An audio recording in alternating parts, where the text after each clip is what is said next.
Policy, policy, policy. Keep that mantra in mind. Policy. Keep the policy word in mind and that mantra in mind. And together we can look at something. We can go on a journey. In 1988, the Soviet Union withdrew from Afghanistan. 1991, the Soviet Union stopped paying the subsidies to Afghanistan and the Afghanistani government collapsed. By 1995, Afghanistan was the world's largest producer of heroin, opium. So they grew the opium and they had the labs to convert, the factories to convert it into heroin. 1995, the CIS states, that's the USSR and several other states, had no use of heroin whatsoever or opiates. By 1997, 70 tonnes per annum were coming into the Soviet Union, or the Russian Federation as it then became. 70 tonnes per annum within 2 years. How did that come about? The deputy director of the CIA, in association with the Georgian mafias, worked out a methodology that they together would appoint people to what they call oblast councils, appoint their own people, and this facilitated the distribution of heroin in the Russian Federation. 1996, the Taliban burst onto the scene. Taliban means student. They were very much again debauching of the youth of Iran, their own youth, the youth of the Russian Federation and Pakistan, and corrupting the government officials and institutions of state. So the Taliban moved to destroy all of the warlords that the United States had facilitated with the CIA. The advantage the United States sought and continues to seek is weak state institutions which can't defend the interests of the populaces. They do it over and over and over again. They call it colour revolutions or such things as that. These are well studied and well understood. It is policy of the United States empire to debauch the youth of Iran, the Russian Federation, the Afghanistan and Pakistan, and to a certain extent India, where they had the power, to debauch the youth of those countries and to shatter the institutions of state which protect and organise to keep those communities in the flow of benefits to the families and communities therein. Really important. It's policy. Upon that rotten foundation, as the Taliban became more successful in the repression of opiates, repression of opium growing, as they became more successful, the United States saw that its opportunity to make money and debauch those countries that I have mentioned, retreating from it. They were losing the war to keep the opium fields at 90% because of the Taliban resisting and destroying the warlords. So they invaded. Opium production rose again to 90%. Last week I was reading a UN report on the present cultivation of opium in Afghanistan is now 12%. somewhere we can see the outlines of policy. The Australians there, the soldiers, are expected to be honourable men, men of honour, upon the most rotten foundation that a human being can imagine committing to. Policy. The Australian government must be aware, because it's in Five Eyes, of the circumstances of heroin production and the money making that it encounters in Afghanistan before we assisted. Policy, state policy. A white knight emerges from that decay, David McBride, and he sees things as a lawyer does, not as I am speaking to at the moment, of state interest and state strategy and state policy. He sees this and he objects to it and makes the point in reports, and eventually feels that he has to make public his understanding of what is happening. The Brereton report supports his conclusions and says that it's likely there's 39 murders. Well, if you read the Afghan war files, they're on WikiLeaks. I was just reading them a minute ago to look up an example to give you. There are hundreds of thousands of civilians' deaths. Now, what is a civilian? What does that word cover and embrace? Mums, dads, grandfathers, grandmothers, aunties, uncles, babies, children, toddlers. That's what that word encounters. 200,000 civilian deaths. 200,000 mums, dads, kiddies, aunties, uncles. And we were involved in that fundamental crime for 20 years. Policy, state policy. It is to Australia's advantage, so the state policy goes, but they won't announce it to us. We only have to discern it from the patterns of behaviour. What happens is the clue. I might say, by their deeds you shall know them. The state institutions of Australia think it's to the advantage to be engaged with the United States in the occupation of Afghanistan, an ongoing 20-year crime that they simply abandoned. And now our courts, in dealing with David McBride, enact state interests. Mossop enacts state interests because they do not want the examination of public interest in the hearings. AJ was one of the witnesses to be called. They do not want us to know, to work the patterns. It doesn't have to be direct information. To work out the patterns of state interests being enacted. It was under Julia Gillard, who said Julian should be locked up, that the first Australian deaths happened in Afghanistan. So we sacrificed the lives of our soldiers for a state interest which was founded on the most rotten circumstances you can possibly imagine for human beings to act upon. That's the circumstance. Take it into your heart and examine it. And that way, it will precipitate action. You'll speak to each other. Will become witness.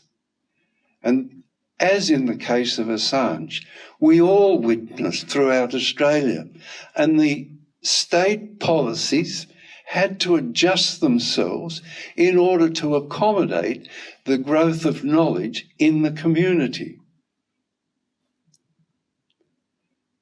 It's comforting, of course, to think that our father, the government, or our mother, the government, acts in our interests.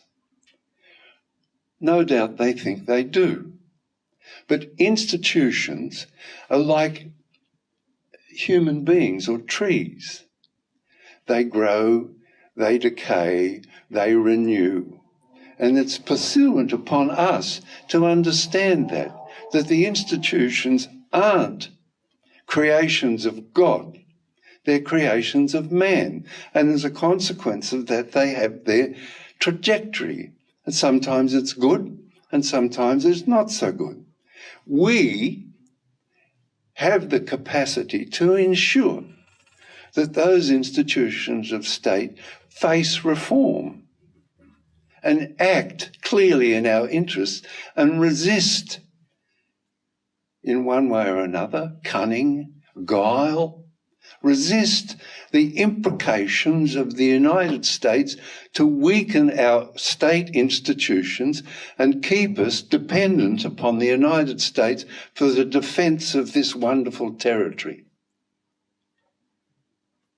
Don't do it. That's what we say to them. Don't follow the Washington consensus and give up your industrial base. In an industrial scientific society, you need engineering knowledge as a strata, a living strata in the community. And you only get that by doing stuff. You don't get it by sitting in a design studio.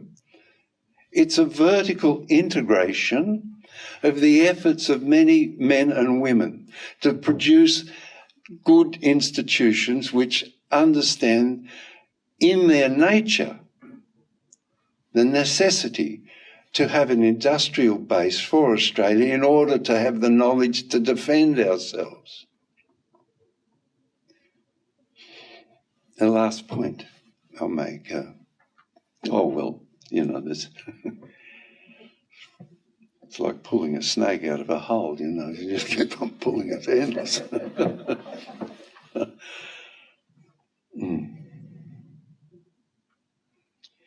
AUKUS, $358 billion. A direct plundering of our treasury, okay? An appalling sum of money. A worrisome sum of money. What's it about? Well, they say it's Virginia-class submarines, a nuclear-powered submarine which uses plutonium, so weapons-grade uranium to drive it. Okay. It's a platform for a weapons system called cruise missiles. We're paying $358 billion for 8. Russia, the Russian Federation, makes 8 Virginia-class submarines, they call them YASM class, 8 for $9 billion. Where's this money going? Who's whacking up this loot? If we have to pay tribute, let's say, okay, we have to pay tribute to the United States for its protection, and we're going to work our way out of that circumstance. Cruise missiles, they're obsolete. The YASM class has 2 sets of missiles. They're both hypersonic missiles. The Kinzhal travels at 9 times the speed of sound, and the Zircon 13 times the speed of sound.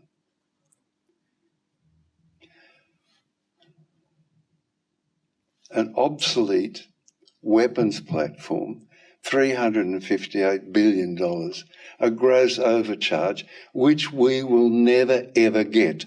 The United States, in its own submarine production facilities, is 6 years behind in their own manufacturing system. 6 years behind already. That doesn't count our 8. It'll never happen. We will never, as a consequence of this cunning of the United States to keep us defenceless and to be able to continue to plunder us like they plundered Germany, France, Canada, New Zealand, Australia. It's just plunder. But if we can face the truth of that's the circumstances of the hegemon, then we can work our way out of it. We have an understanding that the $358 billion is partially or completely a tribute that we have to pay to the United States to so-called protect us. In other words, a mafia arrangement. How you work your way out of this is the same way, we successfully brought Julian home. Take the information that's around and convert it to knowledge. This builds the body of knowledge in our community, and a healthy community acts upon what it knows. Sometimes the mother of Gabrielle, one of my children, says, "Oh, John, why don't you just go and do this?" And I think to myself, but the stimulus of knowing, the stimulus of knowledge, it's really healthy. Anyway, I hope I haven't been overstrong this evening, but I just wanted to grasp the fact that it is policy and that Mossop's decision not to allow public review in the public interest is an act of state interests founded upon 20 years of occupation of Afghanistan based upon the capacity of Afghanistan to produce opium and heroin and consequently debauch the youth of its neighbours. That's what they want to conceal from us. And that's what David's release has hinted at for us. And this has now become a knowledge, and we can act together, hand in hand, just over dinner, have the conversation. And it becomes knowledge. The information then becomes knowledge as we sort it through each other's intelligences. I didn't start out with these insights. I learnt from people here over the years in conversation and over the last 15 years of how these states go about their state interests. Anyway, good luck. Thank you.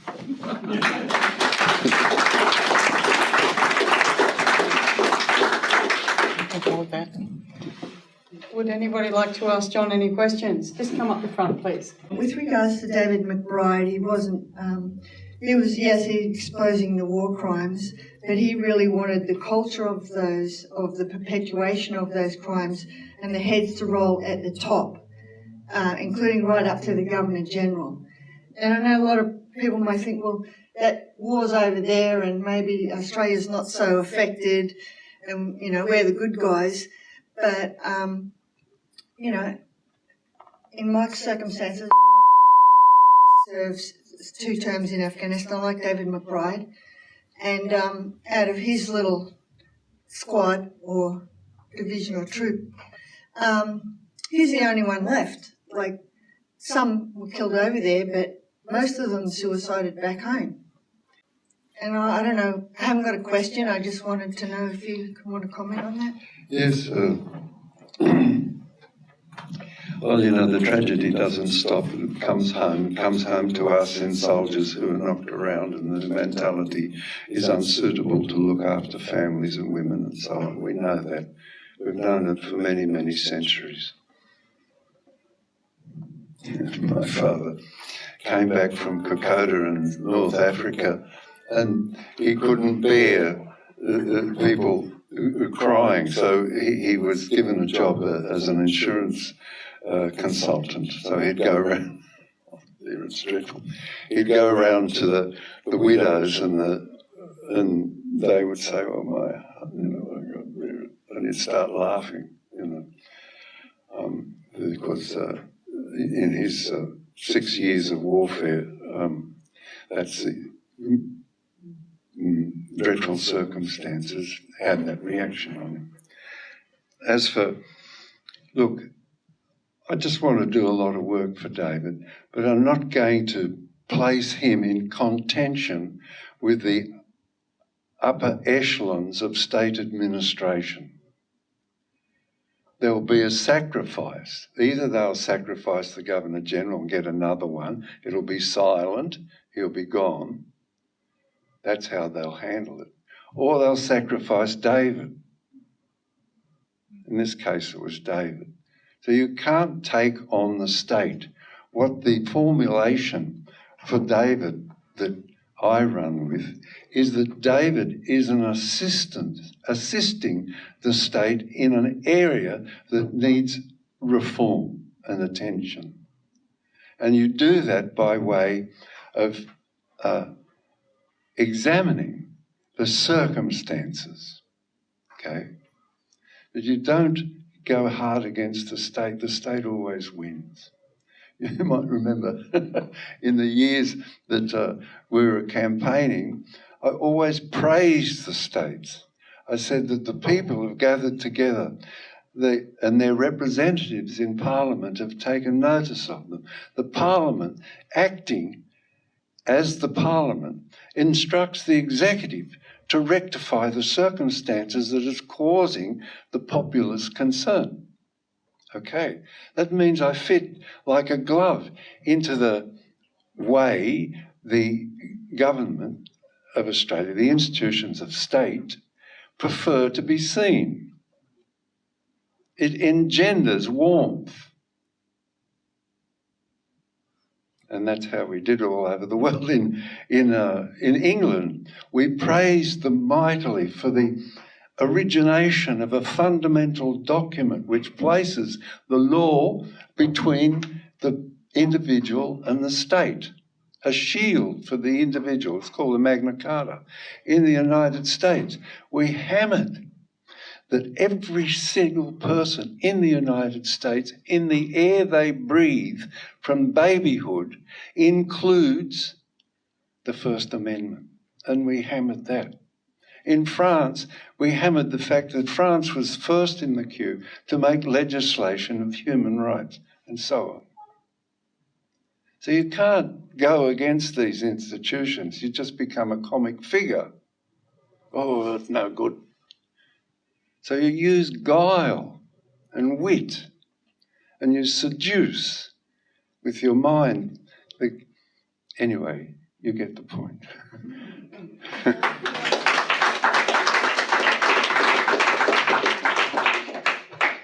I just won't make. They're not our enemies. You know, I don't want us to think of, they're people in institutions take upon the ideology of the institutions. Otherwise, they get pushed out. They're called mavericks. So an institution requires that. Also, institutions exist in competition with each other. So consequently, they push to the top that group or echelon or cadre or cohort that can successfully compete for them. We are the same, except we have a lot more freedom. We have, freedom to, actually we do have an ideology that embraces us all, but it's fairly loose. And we hunger for justice and absolutely reviled and repulsed at the sight of injustice and cruelty. When I look at those videos of the little kids, a boy coming home in Gaza into the hospital with his backpack on, The doctor says, "What have you got in the backpack?" And my sister. I don't put up with that. I'm not going to put up with that. I don't think you should.